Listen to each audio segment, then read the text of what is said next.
India TV, आपके साथ मैं हूं मीनाक्षी जोशी। नमस्कार, आपके साथ मैं हूं प्राची पाराशर। लोकसभा में आज एंटी पेपर लीक बिल पर चर्चा का दूसरा दिन है। उसके पहले समाजवादी पार्टी राम मंदिर चढ़ावा चोरी मुद्दा उठाने की तैयारी में है। समाजवादी पार्टी सांसदों ने आज संसद भवन परिसर में चढ़ावा चोर गद्दी छोड़ के बैनर पोस्टर के साथ प्रोटेस्ट किया और अब दोनों ही सदनों की कार्रवाई शुरू हो चुकी है। सीधा आपको लिए चलते हैं। गौरव बढ़ाया है। मैं सदन की ओर से देश का मान बढ़ाने वाले सभी खिलाड़ियों, उनके कोच एवं टीम इंडिया को हार्दिक बधाई, शुभकामनाएं देता हूं। प्रश्नकाल सच्चिदानंदार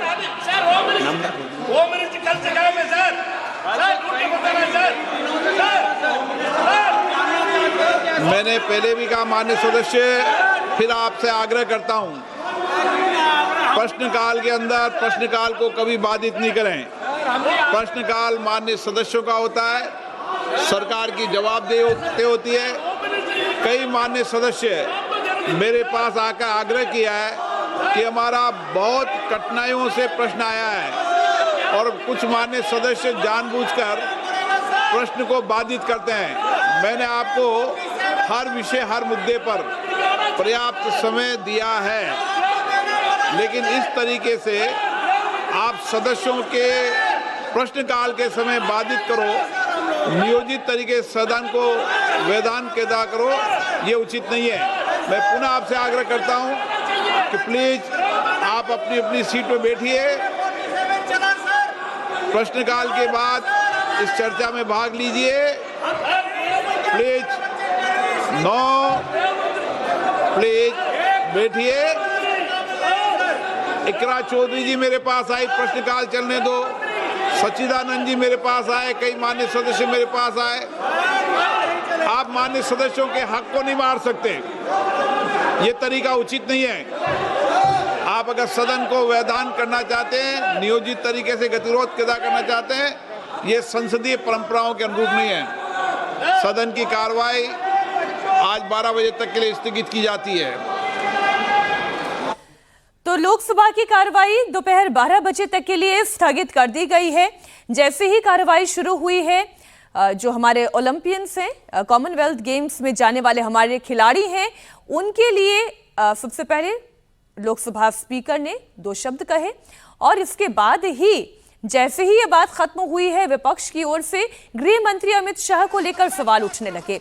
ये पूछा जाने लगा कि गृह मंत्री अमित शाह कहाँ हैं? वो सदन से गायब हैं, वो चर्चा में भाग नहीं ले रहे हैं। लोकसभा स्पीकर ओम बिरला ने सामंजस्य बिठाने की कोशिश की और कहा कि इकरा चौधरी भी हमारे पास आई थी, बाकी और सांसद भी हमारे पास आए कि बहुत मुश्किल से प्रश्न आते हैं, प्रश्नकाल होने देना चाहिए। लेकिन इसके बावजूद जब लगातार हंगामा चलता रहा, आखिरकार सदन की कार्रवाई को दोपहर 12 बजे तक के लिए स्थगित करना पड़ा। देखिए, महज 2 मिनट लोकसभा की कार्रवाई चल पाई। लगातार हंगामे के चलते प्रश्नकाल एक बार फिर से नहीं चल पाया और लोकसभा की कार्रवाई को स्थगित करना पड़ा। दोपहर 12 बजे तक के लिए लोकसभा की कार्रवाई स्थगित कर दी गई है। हालांकि आपको बता दें कि एंटी पेपर लीक बिल पर चर्चा लगातार जारी है। आज नेता विपक्ष राहुल गांधी भी विपक्ष की तरफ से बोलेंगे और सरकार को घेरने की कोशिश करेंगे। तो सरकार की भी पूरी तैयारी है विपक्ष के एक एक नैरेटिव को ध्वस्त करने की। विपक्ष की तरफ से जितने भी सवाल उठाए जाते हैं, उसके जवाब सरकार की तरफ से दिए जा रहे हैं। ऐसे में लोकसभा की आज की कार्रवाई जो पहला घंटा है, वो हंगामे की भेंट चढ़ चुका है। ये तस्वीर इस वक्त आप देख रहे हैं। आज समाजवादी पार्टी की तरफ से पहले ही मुद्दा सामने आ चुका है, चढ़ावा चोरी, यानी कि राम मंदिर में चढ़ावा चोरी का मुद्दा अब समाजवादी पार्टी के लिए पहला मुद्दा बन गया है। तुलसीदास जी ने कहा है, जब जब होए धर्म की हानि, बाढ़े असुर अधर्म बहानी। तो ये बर्बाद हो जाएंगे, ये जाएंगे। अयोध्या से सरकार आई है, अयोध्या से जाएगी और 27 में इतना है कि उसकी शुरुआत माननीय अखिलेश यादव जी उत्तर प्रदेश के मुख्यमंत्री बनेंगे। भारतीय जनता पार्टी को 50 सीट भी नहीं मिलेगी। ये प्रभु का कहना है, अवधेश प्रसाद का नहीं है, ये प्रभु की आवाज है। बीजेपी जाएगी। क्या हम क्या क्योंकि आप लोगों ने अच्छा मैंने मुद्दा उठाया कहा अरे मैंने मुद्दा उठाया सवेरे कहा था कि मैं चोरी की बात तुम कहो राम मंदिर की चर्चा होगी बक्से वही प्रतीक चिन्ह वही प्रतीकात्मक तस्वीर जो राम मंदिर के अंदर दिखा लाए हम लेकिन हम बैग रखा। तो समाजवादी पार्टी का रुख बड़ा साफ है। अयोध्या से सांसद अवधेश प्रसाद को आप सुन रहे थे, उन्होंने कहा कि अयोध्या से सरकार आई है और अयोध्या से ही सरकार वापस जाएगी। तो 27 का ये ट्रैक है जिस पर अखिलेश यादव को अपनी पूरी पार्टी की साइकिल दौड़ानी है और वही प्रयास इस वक्त पार्लियामेंट से होता हुआ आप देख रहे हैं। संसद में एंटी पेपर लीक बिल पर सरकार को आज विपक्ष की ओर से करारा जवाब मिलने वाला है। आज चर्चा के बाद सरकार बिल पर जवाब देगी। उसके पहले आज लोकसभा में विपक्ष की ओर से राहुल गांधी हिस्सा लेंगे। कल करीब 9 घंटे तक बिल पर चर्चा हुई थी। इस दौरान विपक्ष लगातार सरकार पर हमलावर रहा। प्रियंका गांधी ने पहले प्रधानमंत्री और गृह मंत्री पर सवाल उठाया, फिर उन्होंने प्रहलाद जोशी को शिक्षा मंत्री बनाए जाने को लेकर सवाल उठाए, जिसके बाद सदन में हंगामा भी हुआ। शिक्षा मंत्री प्रहलाद जोशी ने प्रियंका गांधी को उनके बयान को ऑथेंटिकेट करने और माफी मांगने की मांग की। इसके बाद प्रियंका के बयान को संसद के रिकॉर्ड से निकाल दिया गया। संसदीय कार्य मंत्री किरण रिजिजू ने आरोप लगाया कि कल विपक्ष के सांसद इस बिल पर नहीं बोले। उन्होंने उम्मीद जताई कि आज राहुल गांधी इस बिल पर बोलेंगे। बड़ी खबर आपको बता दें, चर्चा लगातार चलने वाली है। आज भी विपक्ष की तरफ से सांसद बोलेंगे। अब बिल पर बोलेंगे या नहीं बोलेंगे ये विपक्षी सांसदों को तय करना है, क्योंकि कल जितनी भी चर्चा हुई है उसमें सरकार पर आरोप ज्यादा और बिल पर चर्चा कम थी। कांग्रेस वाले तो बिल्कुल बिल पे नहीं बोले और राजनीति कर रहे थे। आज हम उम्मीद करते हैं राहुल गांधी जी और बाकी लोग बिल पे बोले। इतना महत्वपूर्ण बिल पे चर्चा हो रहा है और वो इधर उधर का बात करके भटकाने के लिए और राजनीतिकरण करके वो ध्यान भटकाना चाहते हैं। इतना अच्छा बिल लाया है छात्रों का डिमांड से और प्रधानमंत्री जी का इतना बड़ा एक फैसला लेने से अब एक नया कॉन्फिडेंस आया है छात्रों में। और एग्जामिनेशन को लेकर के कोई और सजेशन है तो सजेशन दे सकते हैं कांग्रेस पार्टी। आप लोग ने सुना हो कल प्रियंका वाड्रा मैडम ने भी पूरा बिल से बाहर बोले। जितने भी अपोजिशन एमपीस ने जितना भी बोले वो बिल से बाहर ही बोले, बिल पे नहीं बोले। तो हम आज उम्मीद करते हैं, मैं राहुल गांधी जी से विशेष मैं उम्मीद करता हूं कि कम से कम वो 20 मिनट 30 मिनट का भाषण में कम से कम 5 मिनट तो बिल पे बोले कम से कम। इतना महत्वपूर्ण बिल है और बिल पे नहीं बोलते हैं, ये ठीक बात नहीं है। अब कल लोकसभा में एंटी पेपर लीक बिल पर चर्चा के दौरान प्रियंका गांधी ने छात्रों पर लाठीचार्ज, टीयर गैस और पैलेट गन छोड़ने का मुद्दा उठाया था। क्या क्या कहा प्रियंका गांधी ने और उनके किस बयान पर बवाल हुआ, आइए ये आपको बताते हैं। प्रियंका गांधी दरअसल हिंसा के मसले पर सरकार को घेरना चाह रही थी। इसी दौरान प्रियंका गांधी ने नए शिक्षा मंत्री प्रहलाद जोशी पर एक टिप्पणी की, जिसके बाद इस पर बवाल शुरू हो गया। सत्ता पक्ष की तरफ से खड़े हुए तमाम नेताओं ने कहा कि प्रियंका गांधी को अपने इस बयान को ऑथेंटिकेट करना चाहिए। खुद शिक्षा मंत्री प्रहलाद जोशी ने कहा कि प्रियंका गांधी को अपने इस बयान को या तो ऑथेंटिकेट करना चाहिए या फिर अपने इस बयान पर माफी मांगनी चाहिए। काफी देर तक इस मसले पर हंगामा होता रहा और फिर प्रियंका गांधी के इस बयान को संसद की कार्यवाही से हटा दिया गया। दरअसल प्रियंका गांधी ने शिक्षा मंत्री पर आरोप लगाया कि उन्होंने एक रेप पीड़िता के दोषियों को रिहाई पर अपनी सहमति जताई थी, जिसके बाद ये पूरा का पूरा हंगामा बरपा। प्रियंका गांधी पर आरोप शुरू हो गए। प्रियंका गांधी ने कहा कि मैं अपने इस बयान को ऑथेंटिकेट कर सकती हूं, लेकिन सत्ता पक्ष की तरफ से कहा गया कि सिर्फ और सिर्फ झूठ बोलने की कोशिश प्रियंका गांधी कर रही हैं, चरित्र हनन करने की कोशिश कर रही हैं। उन्हें अपने बयान पर माफी मांगनी चाहिए। The BJP puts a man who is a defender of rapists. That's the most filthy type of man. There can be no filthier man than somebody who says that rapists need protection. That is the education minister of India today. It's strange. It's a strange reaction from the Prime Minister that there are so many people in his cabinet. He could have chosen any one of them, but he chooses a person who protects rapists. It's quite amazing. कल लोकसभा में प्रियंका गांधी के एक और बयान पर बवाल मचा। प्रियंका गांधी ने पेपर लीक मामले पर प्रधानमंत्री की बनी हुई कमेटी में शामिल एक सदस्य को गौमूत्र विशेषज्ञ कह दिया। उन्होंने वी कामाकोटी पर यह टिप्पणी की। उन सदस्य का नाम तो उन्होंने नहीं लिया, लेकिन उनका इशारा आईआईटी मद्रास के डायरेक्टर प्रोफेसर वी कामाकोटी की तरफ ही था। 2025 में प्रोफेसर वी कामाकोटी ने यह दावा किया था कि गौमूत्र में एंटीबैक्टीरियल और पाचन संबंधी गुण होते हैं और इसी को लेकर प्रियंका गांधी ने मजाक उड़ाया। टास्क फोर्स में गौमूत्र विशेषज्ञ जैसा उन्होंने बयान दिया।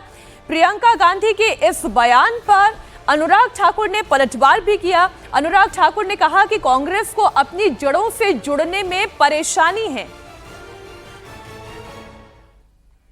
इस नई कमेटी में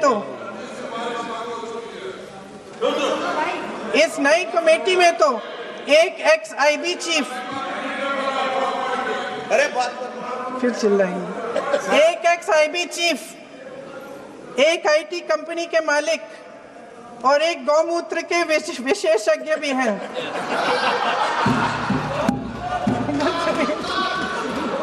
तो सच है क्या? इन्हें शिक्षा के बारे में क्या पता जी?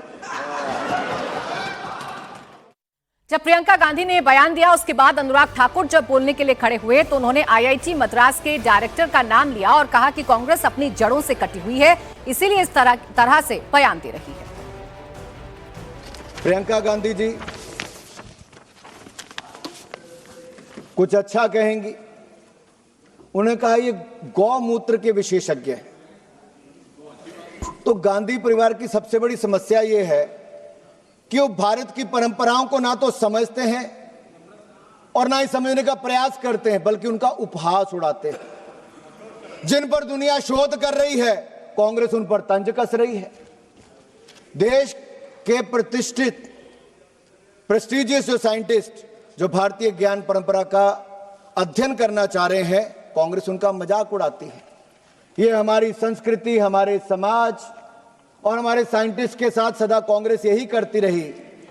लेकिन वैज्ञानिक होने का मतलब यह नहीं कि आप अपनी सभ्यता और समाज से कट जाएं, आप अपनी परंपराओं को ना जानें। डॉक्टर कामकोटी जी आधुनिक विज्ञान के शिखर पर हैं। एक तरफ आर्टिफिशियल इंटेलिजेंस के एक्सपर्ट हो सकते हैं तो दूसरी ओर गौमूत्र पर भी अध्ययन कर सकते हैं। इस पर रोक नहीं है। अपनी जड़ों से जुड़ने पर कांग्रेस को परेशानी है। मुझे तो लगता था प्रियंका गांधी जी राहुल गांधी जी से थोड़ी बेहतर होंगी, बहन भाई से थोड़ी बेहतर लगती थी, कम से कम हंस तो लेती थी। लेकिन आज जो आईआईटी मद्रास के डायरेक्टर के ऊपर तंज कसा, मैं ये कहूंगा भाई बहन एक जैसे लगते हैं, एक ही वनस्पति पर हैं।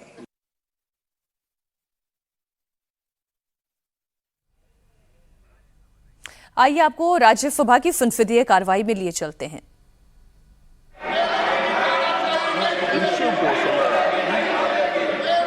सभापति महोदय, मैं आपके माध्यम से ऐसा विषय उठा रहा हूं जिसका सामना सबको करना पड़ रहा है। वो है कि जो ट्रैफिक व्यवस्था देश में सुधारने की जरूरत है, इस विषय पर मैं ये ध्यान आकर्षित करना चाहता हूँ। हम अपना समय मैनेजमेंट करके निकलते हैं, लेकिन जो ट्रैफिक की समस्या का सामना जब करना पड़ता है तो यथा समय पहुंच नहीं पाते। कई बार ऐसी भी स्थिति बनती है कि जब समय अधिक लेकर के निकलते हैं और आसानी से जल्दी पहुंच जाते हैं तो वहां पर भी हमारा समय खराब होता है।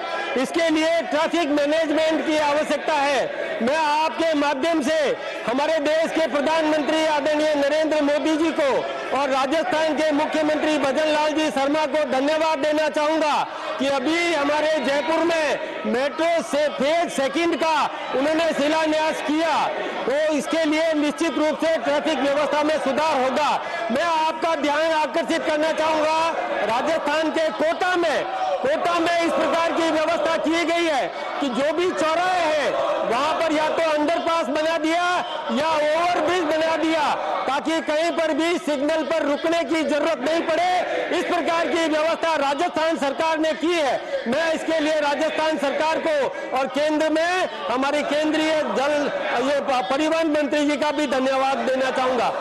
सभापति महोदय, कई देशों में हमने देखा है कि वहां पर लोग मेट्रो से सफर करते हैं और बड़े बड़े अधिकारी भी, चाहे कलेक्टर हो, एसपी हो या कोई मंत्री हो, वो भी मेट्रो से सफर करके और वहां उतर करके साइकिल लेकर अपने गंतव्य तक पहुंचते हैं। तो ये व्यवस्था यदि हो गई तो निश्चित रूप से इसका लाभ स्वास्थ्य पर भी पड़ेगा, प्रदूषण का समाधान भी होगा। ये व्यवस्था हमारे हिंदुस्तान में होनी चाहिए। अनेक ऐसे जो चौराहे हैं वहां पर अंडरपास बने, ओवरब्रिज बने, ताकि जो ट्रैफिक की समस्या का समाधान हो सके। अनेक स्थानों पर अव्यवस्थित पार्किंग हो जाती है, गाड़ियां खड़ी कर देते हैं जिससे कि मार्ग सुलभ नहीं होता। ऐसे पार्किंग के लिए भी कुछ स्थान चिन्हित करने चाहिए ताकि वहां पर पार्किंग हो सके, वाहनों की पार्किंग हो सके, लोगों को आवागमन में असुविधा नहीं हो, समय से बच सके। इसके लिए ऐसी व्यवस्था करना चाहिए। मैं ध्यान दिलाना चाहूंगा कि कांग्रेस के बड़े नेता ये हंगामा कर रहे हैं, इन्होंने ट्रैफिक सुधार में कोई व्यवस्था नहीं की। राजस्थान में भी कांग्रेस की सरकार रही है। तो राज्यसभा की कार्रवाई चल रही है, लेकिन इस दौरान भी आप देखिए विपक्ष की नारेबाजी साफ तौर पर सुनाई दे रही होगी। मल्लिकार्जुन खड़गे ये कह रहे हैं कि इस वक्त देश में लोकतंत्र सुरक्षित नहीं है। दरअसल छात्रों पर हुई हिंसा के मसले को लेकर कांग्रेस और पूरा का पूरा विपक्ष सरकार पर अटैकिंग मोड में है और विपक्ष ये मांग कर रहा है कि इस पर गृह मंत्री अमित शाह को जवाब देना चाहिए और इसी मसले पर दोनों सदनों में हंगामा हो रहा है। कल लोकसभा में चर्चा के दौरान जेनजी भाषा का भी बड़ा इस्तेमाल हुआ। मियां, फोमो, डेलिलू जैसे शब्द बोले गए। बीजेपी सांसद तेजस्वी सूर्या ने जब विपक्ष पर अटैक करना शुरू किया तब उन्होंने कहा कि विपक्ष इस वक्त डेलिलू यानी कि भ्रम में है। उन्हें लग रहा है कि युवा उनके साथ हैं, जबकि सच्चाई यह है कि राहुल गांधी फोमो यानी कि फियर ऑफ मिसिंग आउट के शिकार हो चुके हैं। आइए आपको बताते हैं कल किस तरीके से जेनजी लैंग्वेज का इस्तेमाल हुआ। अध्यक्ष जी, मैं जेनजी के लैंग्वेज में मैं आज विपक्ष से कहना चाहता हूं, because of this issue opposition thinks that youth are with them. इससे बड़ा डेलुलू दूसरा नहीं है।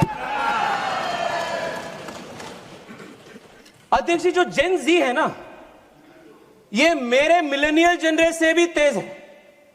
ये स्वाभाविक है। उनका एक्सपोजर, उनका शिक्षा, उनका जो एक्सपोजर है that is far far higher. जैसे पता चल जाते हैं उनको जो सच नियत का है, जो कैसा है, दे गेट टू नो। और मैं बता रहा हूं अध्यक्ष जी, ये जो आज के जमाने का युवा है और सबसे तेज है, वो युवा वो जानते हैं कि अगर कोई उनके पक्ष में काम कर रहा है तो वो मोदी है और मोदी सरकार है। और ये आपको सुनवाते हैं प्रियंका गांधी इस वक्त क्या कह रही है। शिक्षा मंत्री को लेकर बोला था, उसको पंच कर दिया क्या? उसमें अनपार्लियामेंट्री क्या था? उसमें तो सच्चाई थी बस। तो सच्चाई के लिए अगर वो सजा देना चाहते होते, मैं तो सच बोलूंगी। प्रहलाद जोशी को लेके आपने देखे हैं, पूरे वीडियोस हैं। और सिर्फ ये नहीं, एक वो मैंगलोर में जो पिटाई हुई थी लड़कियों की पब में, उस आदमी को बीजेपी में किसने ज्वाइन कराया? प्रहलाद जोशी जी ने। उसके बाद 5 घंटे बाद या जो भी है उनको निकाला, लेकिन ज्वाइन कराने की फोटो भी है उनकी। तो उनका एक इंसिडेंट नहीं है ना, उनकी एटीट्यूड है महिलाओं के प्रति, उनकी एटीट्यूड है। कार्रवाई से हटा दिया गया क्या? कौन सी कार्रवाई?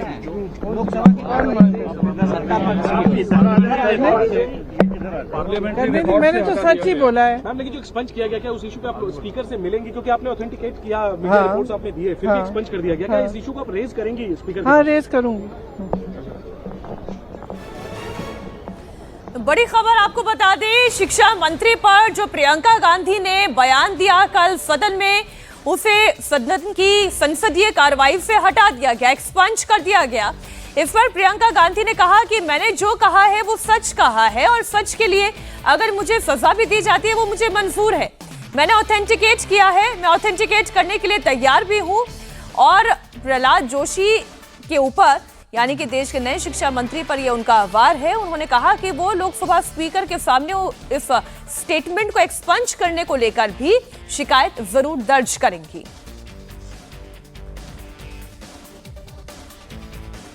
प्रियंका गांधी लगातार ये कह रही हैं कि जो उन्होंने बयान नए शिक्षा मंत्री को लेकर दिया है वो अपने बयान पर कायम है। प्रियंका गांधी ये लगातार कह रही हैं कि मैं अपने इस बयान को ऑथेंटिकेट करने के लिए भी तैयार हूं। वो ये कह रही हैं कि तमाम सबूत, तमाम जो वीडियोस हैं वो अवेलेबल हैं, उसके बावजूद सच बोलने की सजा अगर मुझे दी जाएगी तो मैं उसे भी एक्सेप्ट करने के लिए तैयार हूं।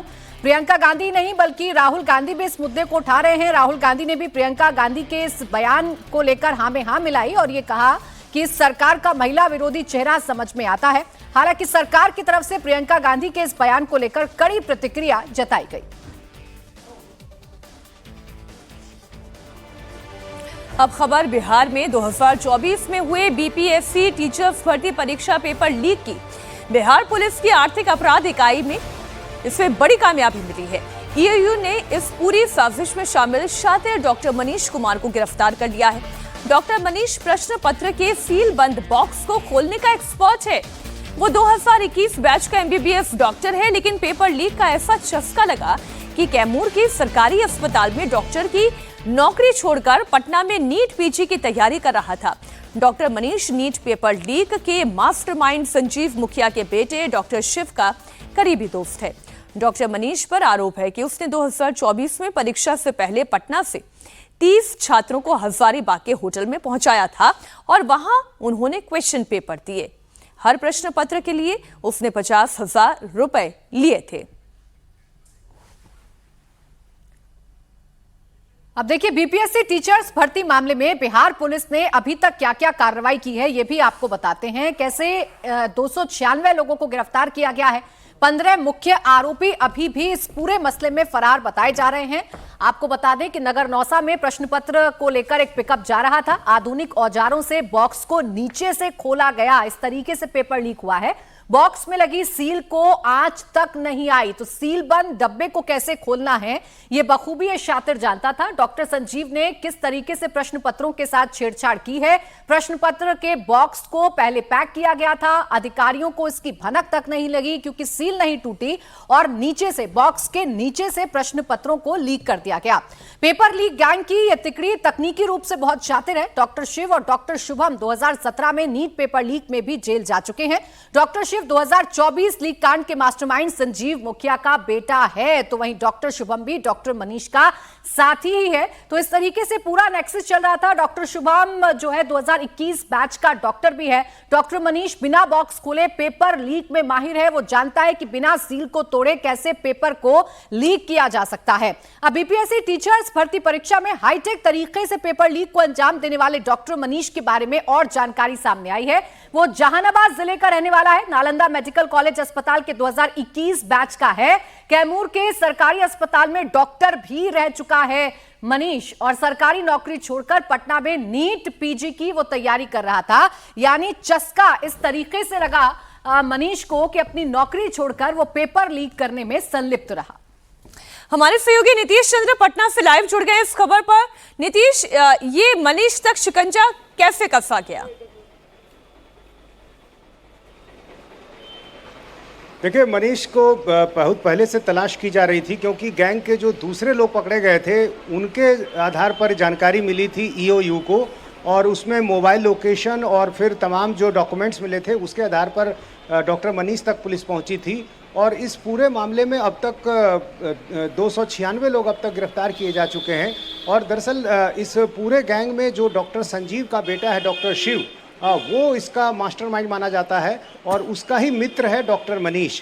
इसके अलावा पुलिस को ये भी जानकारी मिली थी कि शुरुआती जांच में जब ये परीक्षा हो रही थी 15 मार्च 2024 को करीब 87,000 शिक्षकों के पदों के लिए बहाली थी, और जब परीक्षा हो रही थी उसी दिन ईओयू को जानकारी मिली कि हजारीबाग में कई ऐसे परीक्षार्थी थे जिनको एक होटल में ठहराया गया था और उनके पास से एक पेन ड्राइव बरामद हुआ था और उसमें जो प्रश्न पत्र मिला था उसमें कोई बारकोड नहीं था। और इसलिए ये पता चला कि कोलकाता में एक प्रिंटिंग प्रेस है, वहाँ से इसे चुराने की कोशिश की गई थी। और बाद में जब प्रश्न पत्र को कुरियर के जरिए भेजा जा रहा था अलग अलग ज़िलों में, तो यहाँ पटना से नवादा भेजे जाने के दौरान नगर नौसा में एक लाइन होटल के पास डॉक्टर मनीष ने सेंधमारी की थी और बहुत ही शातिर तरीके से इस तरह से खोला सील बंद। अब अगर जांच एजेंसियां इसे इसके अंजाम तक पहुंचा देती हैं और मिनिमम 10 साल तक की सजा तक ये बात पहुंच जाती है, तब कहीं जाकर छात्रों के अंदर वो विश्वास पैदा होगा जो सरकार पैदा करना चाहती है, जो पुलिस पैदा करना चाहती है। बहुत शुक्रिया आपका नीतीश पूरी जानकारी के लिए।